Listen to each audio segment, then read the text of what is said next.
Assalamualaikum warahmatullahi wabarakatuh. Nama saya Nisa Fania Chandra di kelas 81 ingin menjelaskan tentang Understanding Indonesia Political System.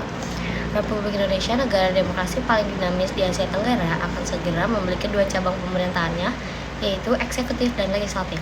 Untuk pertama kalinya dalam sejarah negara ini, pemilu presiden dan legislatif nasional dan lokal akan diselenggarakan pada hari yang sama, hari tanggal 17 April, tapi pemilu tinggal sebulan lagi.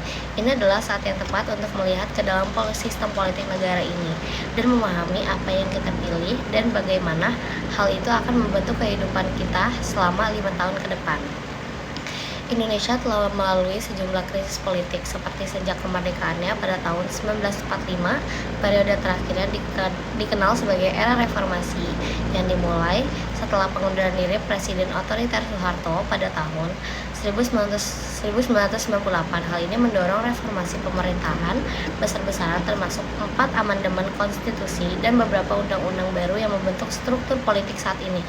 Perubahan yang paling termasuk membatasi presiden untuk 2 masa jabatan, menetapkan pemilihan umum langsung daripada pemilihan parlemen, menata ulang model pemerintahannya menjadi pemisahan kekuasaan dan penekanan yang lebih besar pada desentralisasi kekuasaan kepada administrator lokal. Sistem politik Indonesia dipisahkan sebagai kekuasaan antara 3 cabang pemerintahan, cabang eksekutif, legislatif, dan yudikatif. Masing-masing diberi kekuasaan tertentu oleh UUD 1945 untuk menjaga keseimbangan dengan cabang-cabang lainnya, yang berarti masing-masing cabang dapat membatasi kekuasaan cabang-cabang lain untuk memastikan bahwa tidak ada yang dapat mengalahkan lain. Singkatnya, cabang legislatif bertanggung jawab menjadikan undang-undang negara ini sebagai lembaga eksekutif yang menegakkan, sementara lembaga peradilan menafsirkan undang-undang tersebut dan bagaimana peraturan tersebut harus diterapkan. Namun, untuk memahami sepenuhnya bagaimana sistem politik Indonesia berinteraksi satu sama yang lain, kita perlu melihat lebih dekat masing-masing lembaga dan apa tanggung jawab mereka bagi eksekutif. Cabang ini mungkin merupakan sektor paling terkenal dalam pemerintahan. Cabang ini dipimpin oleh presiden dan wakil presiden yang dipilih untuk maksimal 2 periode masa jabatan 5 tahun.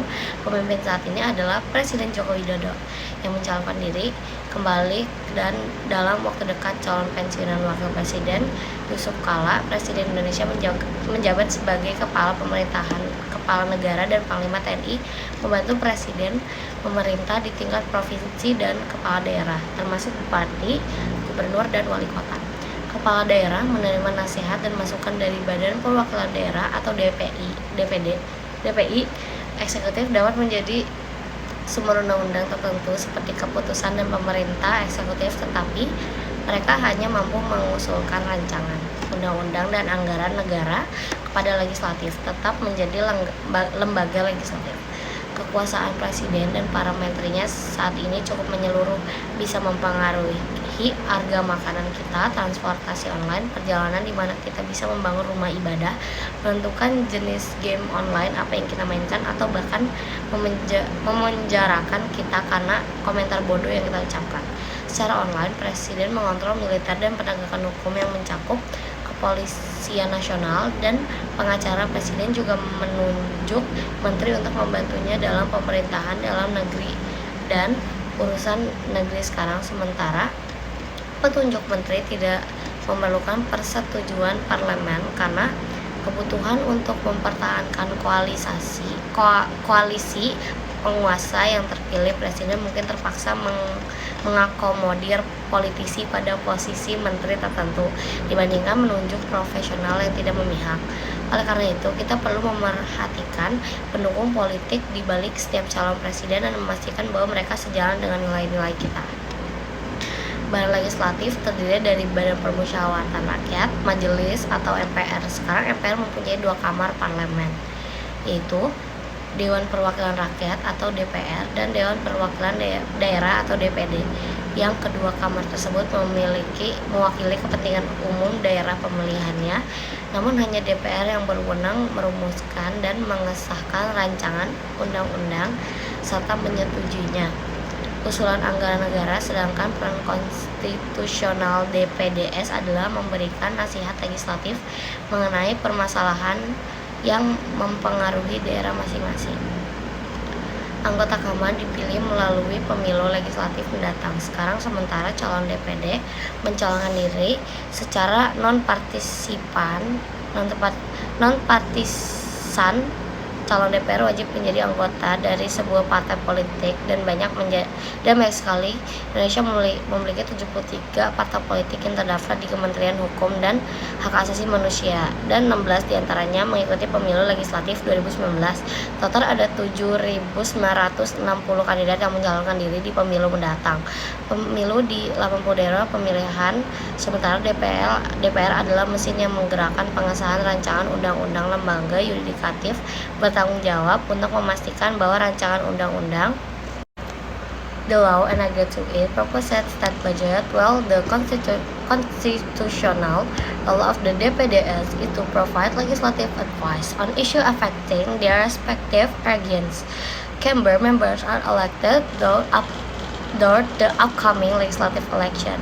Now, while DPD candidates run non-partisanly, DPR candidates are required to be members of a political party, and Indonesia has 73 political parties registered with the Ministry of Law and Human Rights, and 16 of them are taking part in the 2019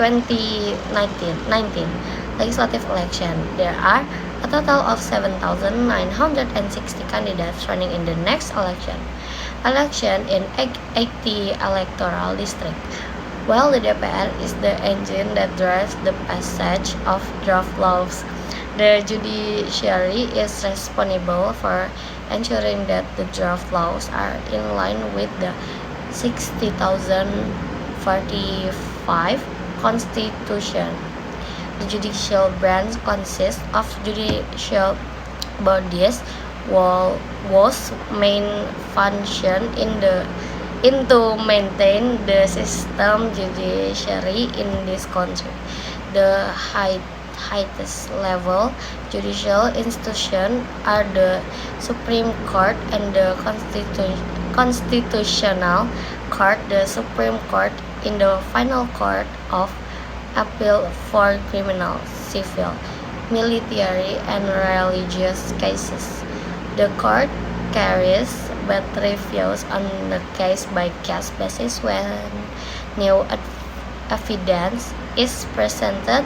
It also conducts supervision of high level court and resolving disputes between them. Supreme Court justices are nominated by the President before going to office and proper test by the House of Representatives. Meanwhile, the Constitutional Court has jurisdiction over matters involving the Constitution as well as disputes regarding political parties and election. This is in line with the Constitution, and the courts have the authority to strike down a law if the law is constitutionally unsound. The court also has the final decision on all existing disputes. Attempts to impeach the president.